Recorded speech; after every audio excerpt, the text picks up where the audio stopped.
Nous sommes le 19 juin 1877. Et en fin de journée, ma vie va basculer.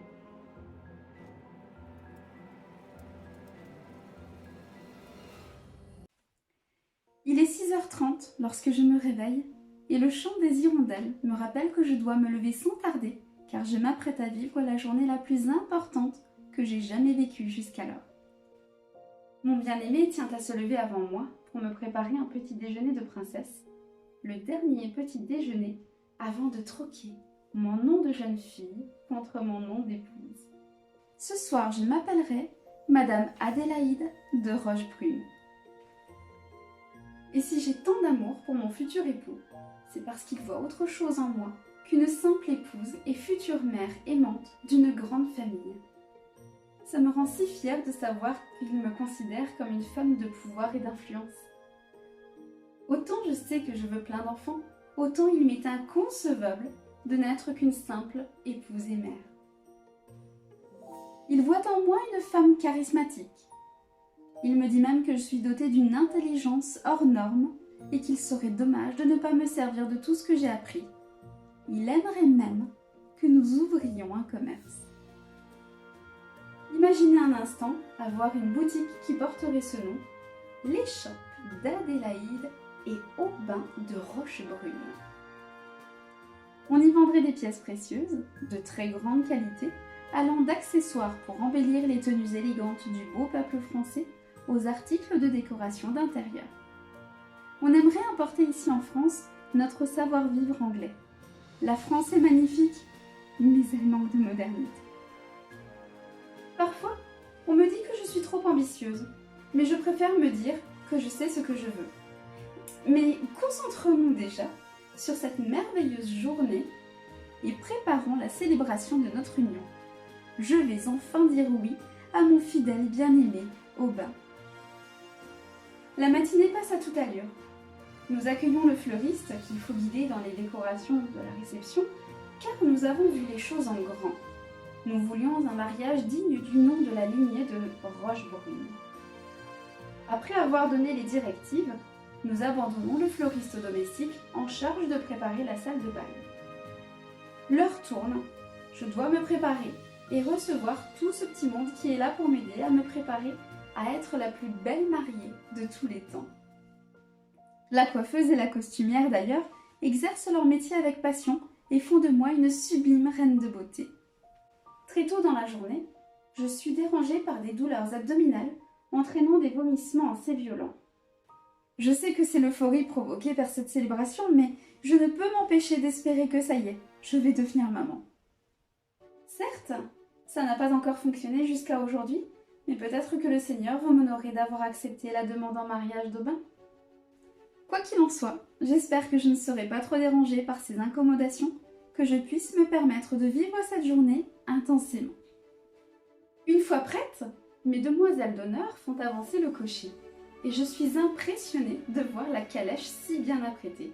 Elle est remplie de fleurs, et elle a été rendue plus confortable avec des coussins aux ornements londoniens.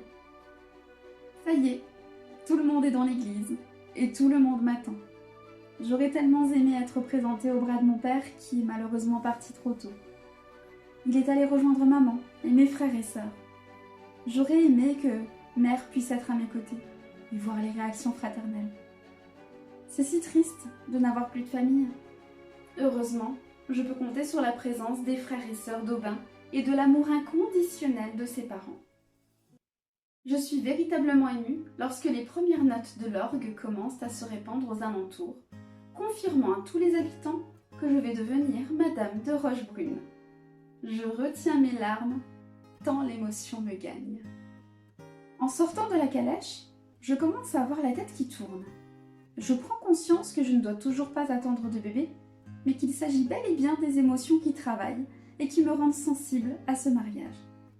J'appréhende un peu d'avoir quelques nausées lorsque tous les regards se porteront sur moi. J'entre enfin dans l'église que l'on a préparée pour cette cérémonie.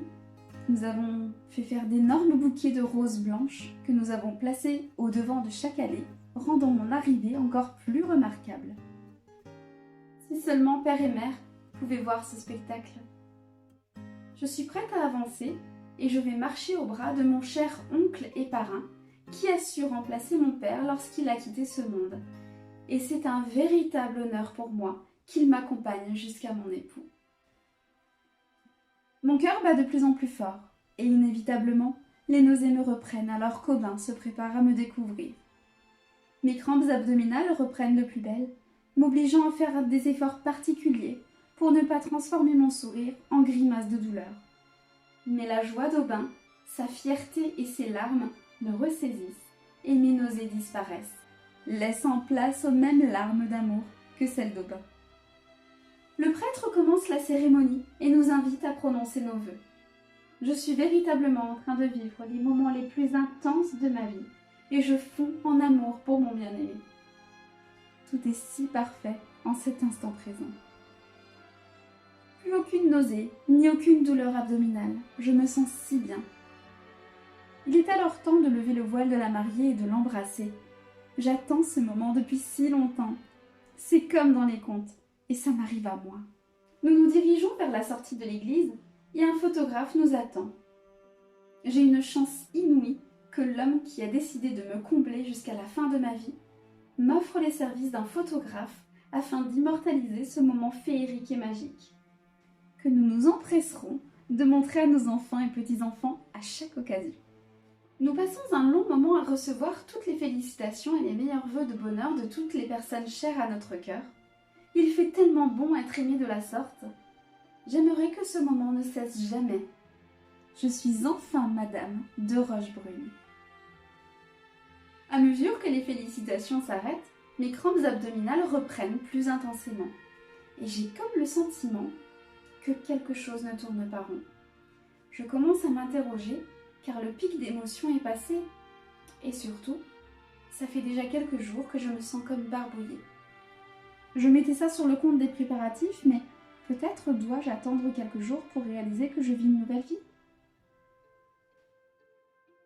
Nous nous rendons alors au manoir de Rochebrune, manoir qu'Aubin a fait construire à sa majorité, et je me délecte du travail fourni par les fleuristes que j'ai laissés un peu plus tôt ce matin. Tout est magnifique, tout est magique, et tous nos invités sont ébahis par la splendeur du lieu qu'ils découvrent pour la première fois. Je suis fière de porter ce nom, et fière d'avoir été courtisée par un homme si charmant et si puissant.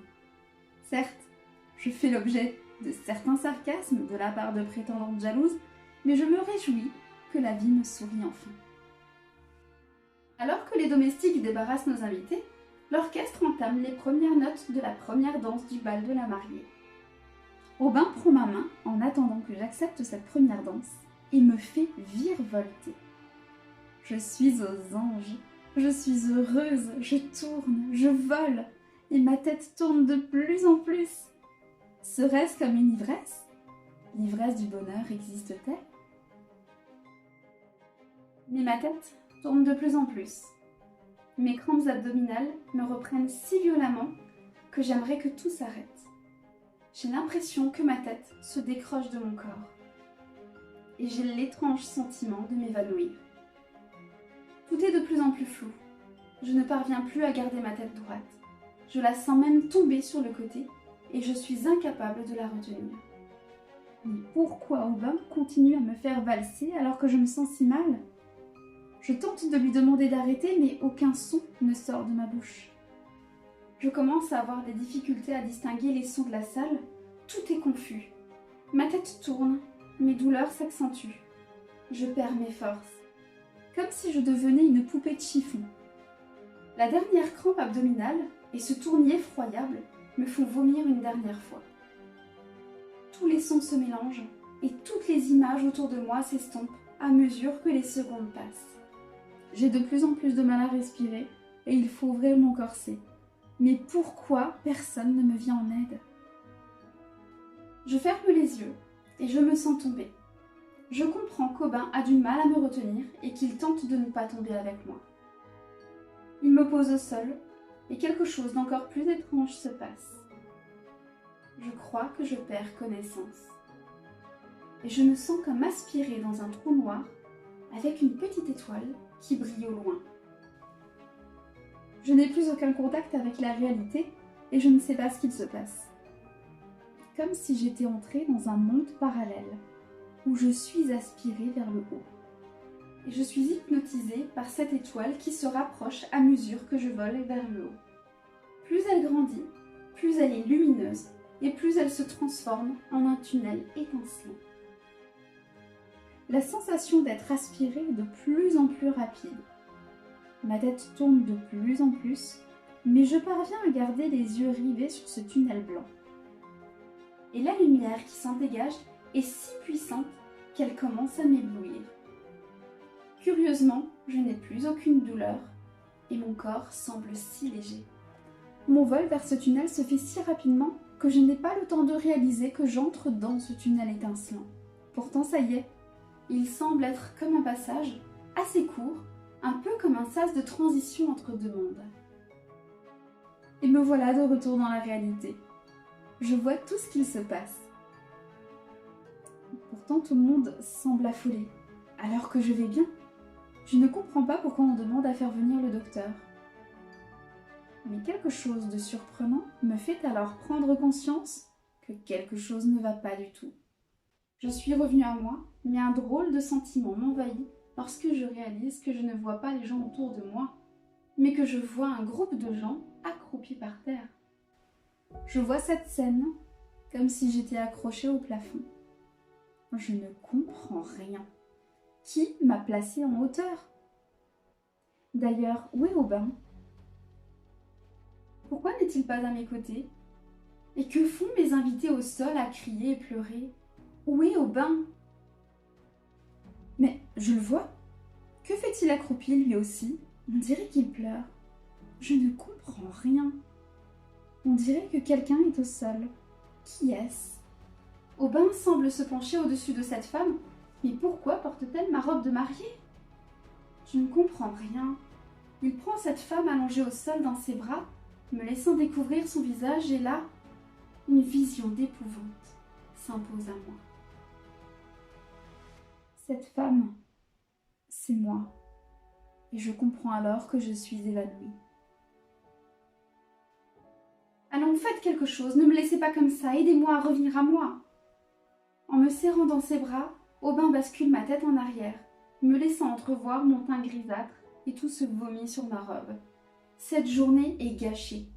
Mais que m'arrive-t-il donc?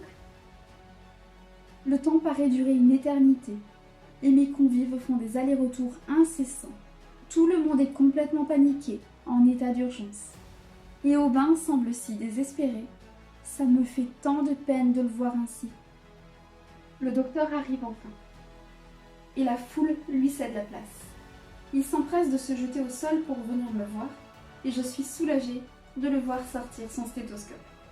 Ce soulagement, malheureusement, n'est que de courte durée, car très vite, il fait le signe de négation de la tête, pinçant ses lèvres en baissant la tête. Aubin s'effondre. Il pleure et hurle qu'il ne veut pas moi. Je tente de lui parler, mais je vois bien d'en haut que ma bouche reste fermée. Et je réalise même que je ne sens rien. Il me secoue et m'étreint, mais je ne sens rien. Que se passe-t-il? Je ne comprends rien. Le docteur se lève alors, que l'assemblée est pendue à ses lèvres. Il remet son chapeau sur la tête, en disant d'une voix grave: heure du décès, 18h13. Je suis abasourdie. A-t-il bien dit ce que j'ai entendu? Il a prononcé l'heure de mon décès? Mais non, je suis là, je suis présente, levez vos yeux et aidez-moi à revenir dans mon corps. Je ne suis qu'évanouie, je suis comme coincée dans ce coin du plafond. Comment revenir prendre possession de mon corps? Après beaucoup de concentration, je réussis à me déplacer en volant dans les airs et j'essaie de m'installer dans mon corps. Ça me demande énormément de concentration, mais j'y parviens. Je me superpose à mon corps, mais je ne ressens ni mon corps, ni les étreintes d'Aubin. Tout le monde pleure, et Aubin est terrassé par le chagrin. Je suis lasse de tenter de reprendre mon corps. Le docteur a bien dit qu'il n'y avait plus de pulsation cardiaque et que je ne respirais plus. Je ne sais pas quoi faire. Je suis fatiguée, je suis vidée. Oui, c'est ça, je me sens vidée. et je suis attristée de voir la douleur d'Aubin. Et moi, que vais-je devenir? Que dois-je faire? La famille d'Aubin fait partir les convives. Ils sont à la fois choqués et peinés par la tournure de ce mariage, d'autant que personne ne comprend rien. La mère d'Aubin se rend forte pour soutenir son fils. Elle essaye de le consoler comme elle peut et tente de ne pas craquer. J'aimerais pleurer moi-même, mais je n'y parviens pas. Je n'ose plus les regarder, tant cela me cause de peine. Les écouter pleurer est insoutenable pour moi. Déjà 30 minutes que mon décès est prononcé. Le docteur a fait venir des brancardiers pour me sortir de la maison, et les domestiques nettoient le sol pendant que belle-maman accompagne Aubin, inconsolable. Elle est d'un soutien indéfectible et sait trouver les bons mots pour apaiser la souffrance de son fils. Je tente de leur dire combien je les aime, mais je ne parviens toujours pas à sortir le moindre son. C'est comme s'ils ne m'entendaient pas. Leur tristesse me fait terriblement mal, et j'aimerais les rassurer en leur disant que je ne souffre pas, mais malgré mes efforts, ils n'auront droit qu'à un silence pesant.